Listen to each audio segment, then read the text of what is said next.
एक बात तो मैं सीना ठोककर और पूरी ईमानदारी से आज कह के जा रही हूँ शो पर जी। असम में हम बड़े तरीके से जीतेंगे, पुरजोर जीत हमारी होगी और इसीलिए इस मुद्दे को चुनाव के परिणाम आने से पहले उठाना जरूरी है।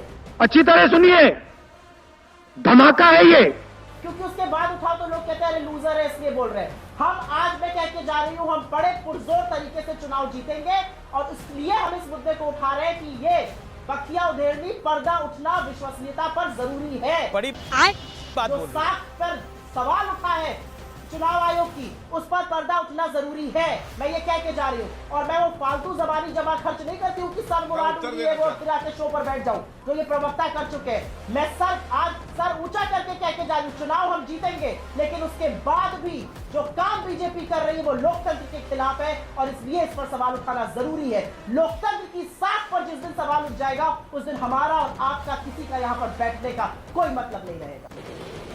अच्छा ठीक है, मैं भी ये देखिए सीना ठोक के कह रहा हूँ। असम की बात कर रही थी, असम हम जीत रहे हैं, कहिए तो आपका भी सीना ठोक दूं।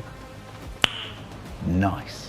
और एक बार मुझे और याद आता है 2019 के चुनाव से पहले कांग्रेस के प्रवक्ता सीना भी ठोक रहे थे, बहुत कुछ ठोक रहे थे। जनता अब चुप कराइए। देखिए यही इनकी दिक्कत है। अभी ये चाहती है अभद्र भाषा का इस्तेमाल करें, फिर जवाब मिले, फिर चिल्लाने लगे। ये मैं नहीं चाहता हूँ। सुनिए 2019 के चुनाव इनके प्रवक्ता आते थे और ये खुद भी चुनाव लड़ी थी। इनकी जमानत जब्त हुई, प्रवक्ता 1 महीने 2 महीने के लिए गायब हो गए डिबेट से। डिबेट में ही नहीं आए। वो क्यों नहीं आए? इनको पता है ये चुनाव हारने जा रहे हैं, ठीकरा फोड़ने के लिए EVM election commission of India है। दूसरा, मेरे बालों की बात कर रही थी ना, मैंने कहा था प्री पोल अलायंस कौन जीता? भारतीय जनता पार्टी और शिवसेना। मुख्यमंत्री पहले शपथ किसने ली? भारतीय जनता पार्टी। और सोनिया गांधी ने कहा था मेरे बच्चे भीख मांग ले, राजनीति में नहीं आएंगे। उनके बारे में 2 शब्द बोलिएगा। तीसरी बात, शरद पवार इनकी बात से सहमत नहीं है, कहते हैं पेपर बैलेट नहीं होना चाहिए, ईवीएम ठीक है। वीरप्पा मोइली इन्हीं की पार्टी के नेता है, वो भी कहते हैं ईवीएम ठीक है। अरे पहले G23 23 ही नेता बचे हैं, 23 प्लस 3 खानदानी नेता,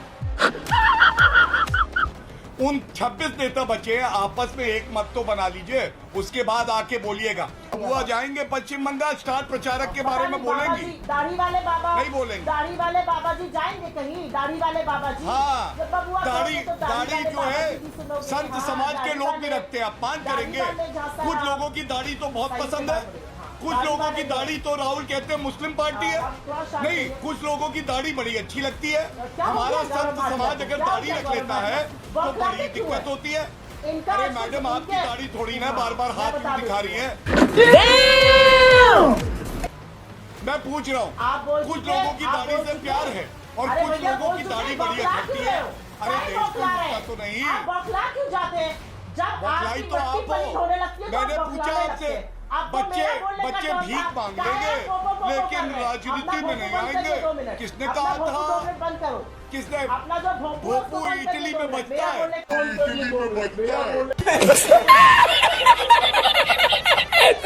भोपू की हवा निकल गई। भोपू की हवा। अरे कौन होती हो आप सवाल पूछने वाला? तू है कौन रे? इन्होंने कहा 100% जो वीवीपैट है उनको वेरीफाई कराना चाहिए।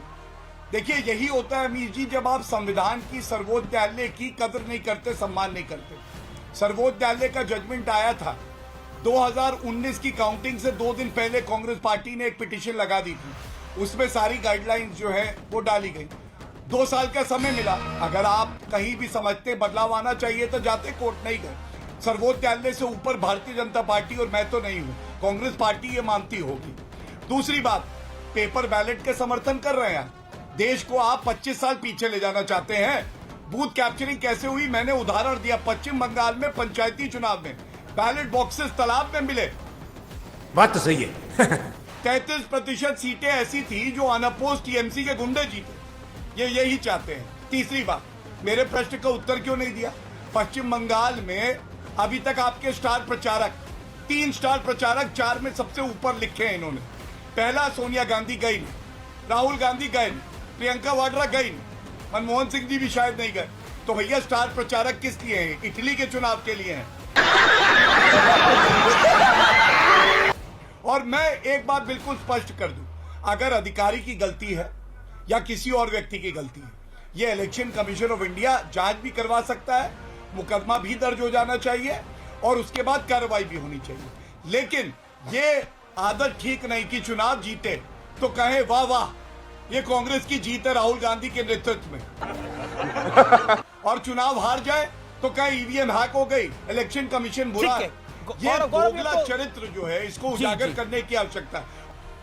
मजा आया, और मैं ये जो मजा है हिंदुस्तान के हर व्यक्ति को देना चाहता हूं।